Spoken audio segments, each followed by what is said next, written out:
Hello, hi, welcome once again to M5's English language learning program, Let's Speak English. I'm Gav Duncan and I'm here on your TV to help you learn English. Now, are you sitting comfortably? Yes? Good. And are you ready for today's lesson? Yes? Good. Okay, well, let's learn English together.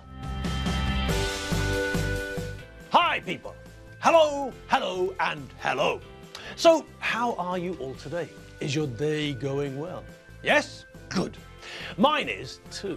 I woke up following a wonderful dream which had no hippos, no llamas, no gibbons, and absolutely no unicorns. After that, I went for a run. And we all know the best part about going for a run, don't we? Yes, it's when we finish. That's definitely the best part of running as far as I'm concerned. After that, I made breakfast. And of course, there was lots of coffee. I made a pot of coffee first thing this morning. In actual fact, I prepared the coffee maker last night. I know, you're not supposed to prepare the coffee in advance. The coffee doesn't taste so good when it's pre-prepared, the coffee experts say. Anyway, people who look like this.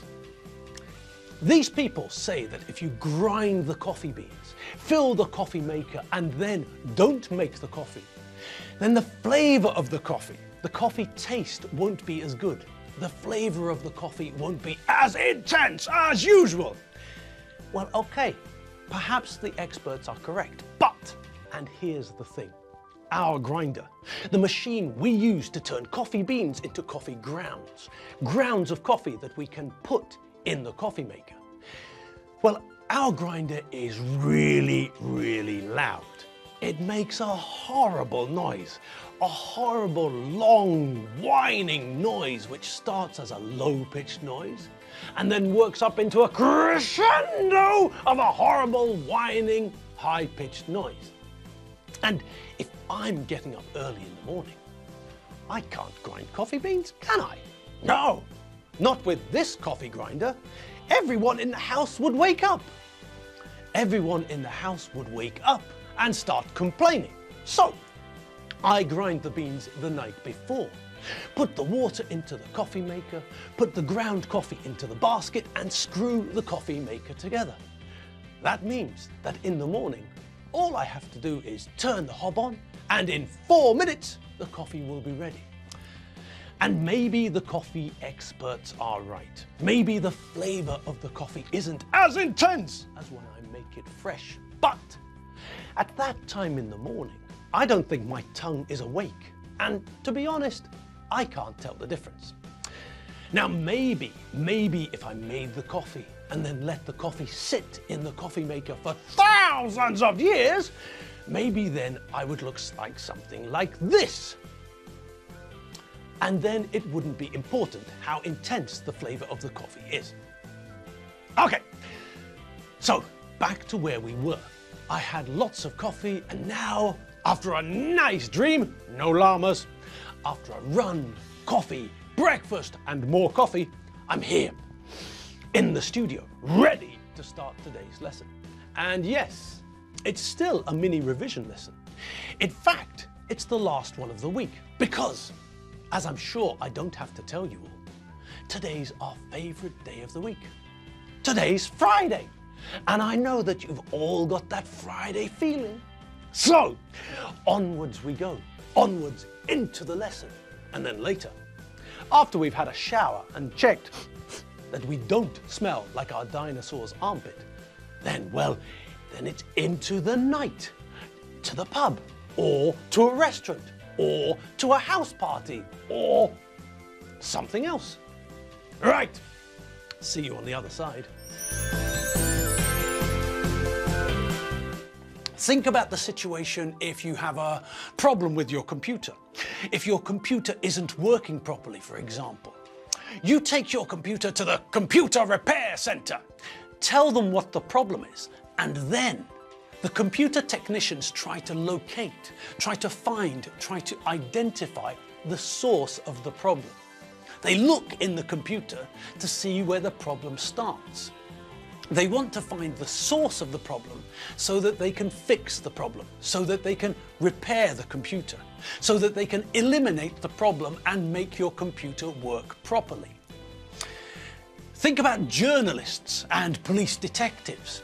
They often have sources, people they know who provide them with information, people who give them information. These people are a source of information for the journalist or the police detective. The information comes from these people, these sources of information. Now, where was it? Oh, yes, of course. Two phrases, one source. Both the British phrase and the Hungarian phrase come from the same source. They both developed from the same idea. And that source is the telephone. When the first public telephones were developed, they didn't work with credit cards or with telephone cards. No. The first public telephones worked with metal coins in the UK and with some tokens in Hungary. When someone wanted to use a telephone, they picked up the handset, dialed the number, and then they heard a noise. When they heard the noise, they had to insert or put in either a coin, a penny coin if they were in the UK, or a token, a tontus, if they were in Hungary. Now these two things, these two objects did exactly the same thing. Both the penny coin and the tontus are made of metal and they're the same size, and that's very important. Public telephones work with electricity. They need electricity to work. No electricity, no phone call. Now the next part is the important part. It's all to do with electrical circuits. Okay, calm down. It's not difficult.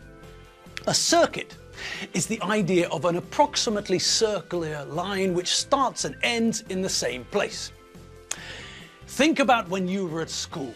Think about your sports lessons. When the PE teacher wanted you to warm up, he told you to run a few circuits around the football pitch or gym. Okay, so that's the idea of a circuit in general.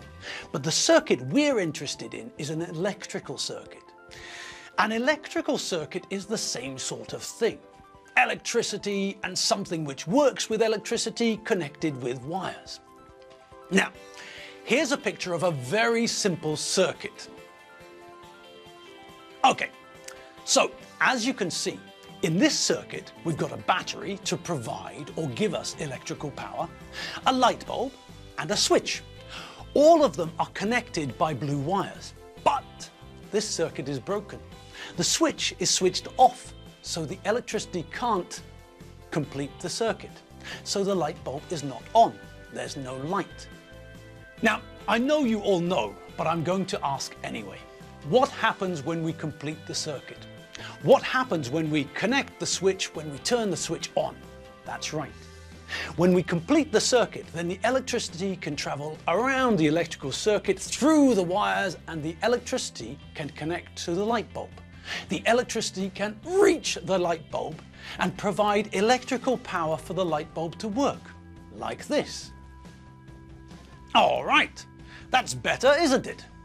Now that we've completed the circuit, now that we've turned the switch on, now the electricity can travel all the way around the circuit and provide electrical power for the light bulb.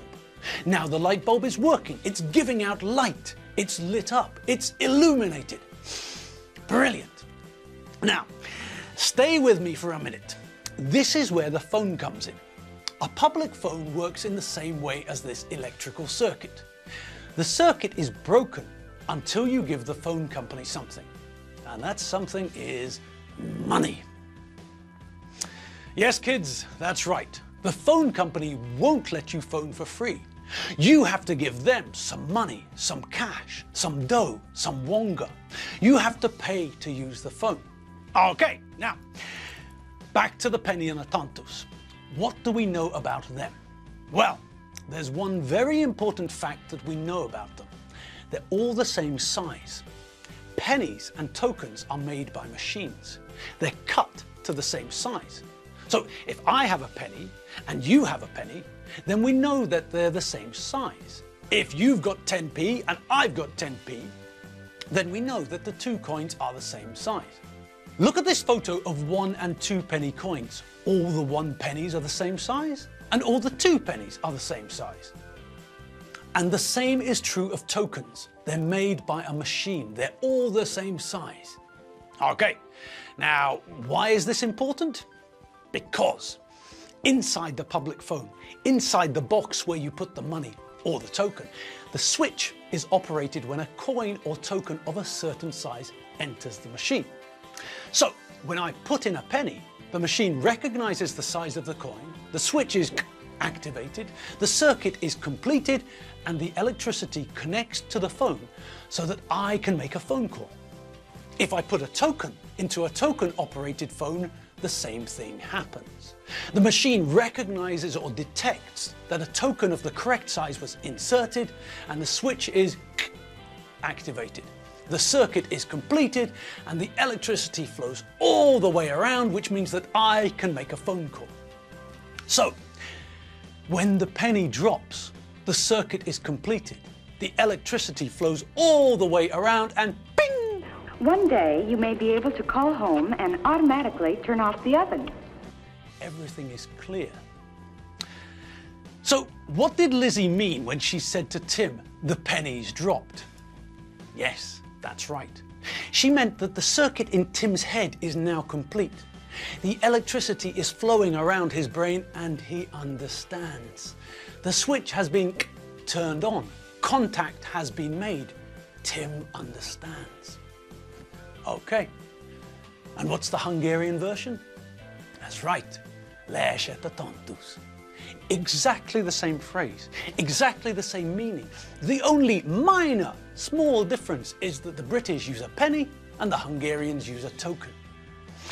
Okay, now time's running out, but we've still got a couple of minutes left. So, there was one adjective that I'm not sure if we've seen before. Tim said that his legs were sore from all the walking. Any ideas of what sore means? Yes, that's right. Sore is just a synonym for painful. If you run 300 kilometers, your legs will be sore. They will be painful. If you have a headache, then your head is sore. If you have a toothache, then one of your teeth hurts. It's painful. It's sore. If you run into a tree with your face, then your face will be sore. Okay, what else? Well, Tim also said that there was a hole in his sole. The sole is the bottom of your foot or the bottom of your shoe. In this case, I think it's more likely that Tim's talking about the bottom of his shoe. If you walk around the world 3 times, then you will get a hole in your shoe, like this. And that's it. Yes, we're done for the day. Our English lesson, or rather, the mini revision, the lesson where we again cast our eyes over something we'd seen recently. Well, it's come to a close, and now you're free to do whatever you fancy. Is it time for another coffee? Or perhaps a cup of tea? Or maybe it's time for a pot of tea? Possibly it's time for a sandwich. Or it could be time for a biscuit or a piece of cake. I know that for me, it's time for a coffee, but that's just me. Anyway, whatever you decide, tea, coffee, a biscuit, a piece of cake, whatever, remember to have fun and enjoy it, and yourself. And don't forget, it's Friday. Yes, we've all got that Friday feeling. So when the time comes, hit the shower and scrub yourself until you're sure that you don't smell anything like a dinosaur's armpit. Then it'll be time for the weekend to begin. So, have a great weekend. Enjoy yourself and let your hair down. Relax and have fun. And if you need some more English, you all know where to head to, don't you? www.mediaclick.hu. Okay, people, that's all from us here at the studio. Have fun, have fun, have fun. And remember, most importantly, to have fun. I'll see you all on Monday. See you later. Bye.